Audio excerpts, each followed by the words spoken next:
Hey, welcome back to Yamim, the Latter Days. Today we're going to get into another Paul problem. This is our ongoing investigation of Paul of Tarsus. If you haven't yet watched the introduction to this series, I urge you to go back. I'm going to include a link in the video description below to the playlist. You can go to the introduction, which will lay out the basics of why we're doing this exercise. And then you can begin with episode 1, episode 2, episode 3, and work through the series in order. And you can do that at your own pace. I designed this series in that way so that it would be easier for you to consume. It would be easier to go through. So I urge you, if you're picking up with this series midstream, perhaps you just found this video. After this video, please go back, watch the introduction to the series, and then begin to work through the different episodes at your own pace. Again, we are almost 30 episodes in, and we are still not even done. We still have a lot more to go.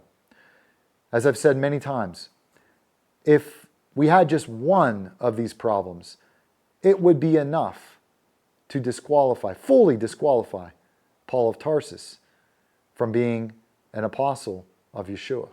But we don't have one problem or two problems or 5 or 10 or 20 or even 30 problems. Right now we have more than 40 problems that we need to deal with in this investigation.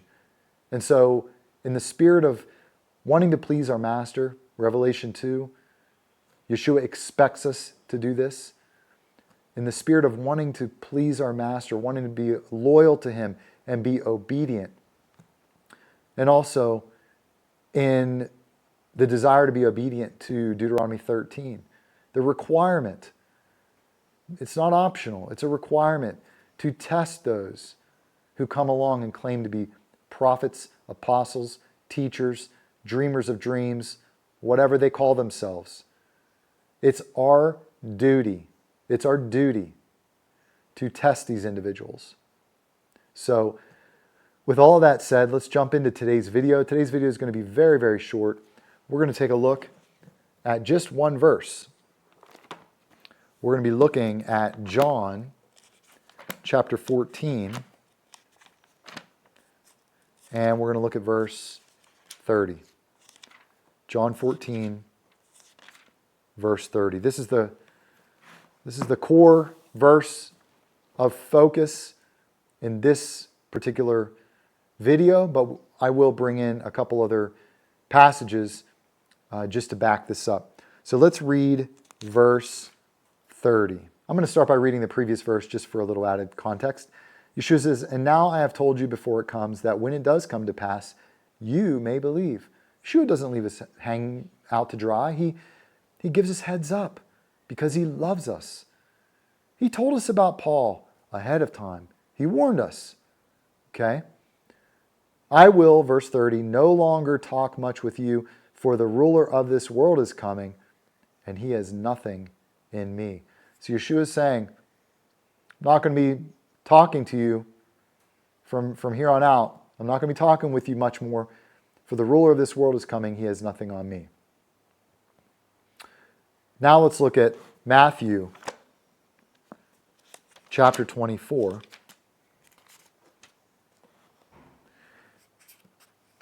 Matthew 24.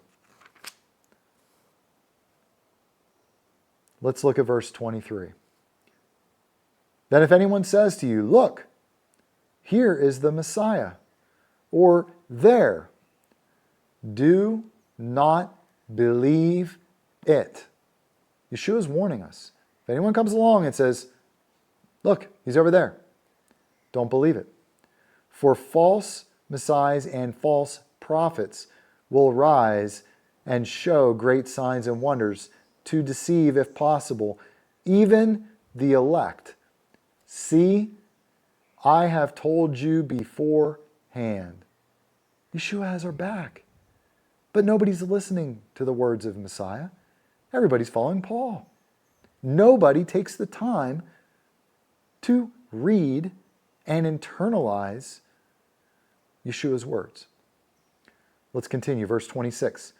"Therefore, if they say to you, 'Look, he is in the desert.'" Look, Messiah is in the desert. He's in the wilderness. You mean like a wilderness road to Damascus? Do not go out. Or look, he's in the inner rooms, like he appeared to someone named Paul of Tarsus in his private quarters. Do not believe it. Listen to Yeshua's words. It's very important that we internalize this. For as the lightning comes from the east and flashes to the west, so also will the coming of the Son of Man be. He's coming on the clouds a second time with the sign of the Son of Man. If you don't know what the sign of the Son of Man is, go back and watch the second video on this channel. He's coming back in a globally witnessed, earth-shattering event. He's telling us right here, until that happens. Has it happened? No, it has not happened yet. Until that happens, do not believe anyone who comes along to you and says, hey, I had an encounter with him. We had a burger while we were hiking to Damascus in the wilderness. We had a burger together on the way. We had coffee in my private quarter. It's a lie. It is a straight up lie. It is not true. Yeshua said right here, don't believe it. He warned us.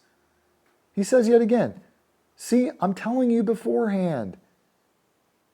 And we're so thick that we just don't let his words sink in. We're so stubborn that we refuse to listen to the words of the very one that suffered and laid down his life for us. The shepherd, the true shepherd. And we have instead, collectively, been following the wolf for the past 2,000 years. So I hope that this video, yet again, has shown light on who Paul of Tarsus really was and how his testimony is completely incompatible. Listen, there are no answers. There are no answers to these problems. You cannot tap dance around these issues. You cannot get cute and try to reinterpret his sayings. There is no answer for the problems that we are bringing up, that we are addressing in this series. There are no answers. The only thing that we can do is do our investigation, lay out the mountain of evidence, and then respond accordingly. And with Hashem's help, that's what we're aiming to do. So again, I hope that this video was a blessing for you. I know that this is a challenge. I know. I went through it myself. I know firsthand. I know this is a challenge. But I want to encourage you. Keep going. Have no fear. You are doing what you're supposed to do. Read Revelation 2.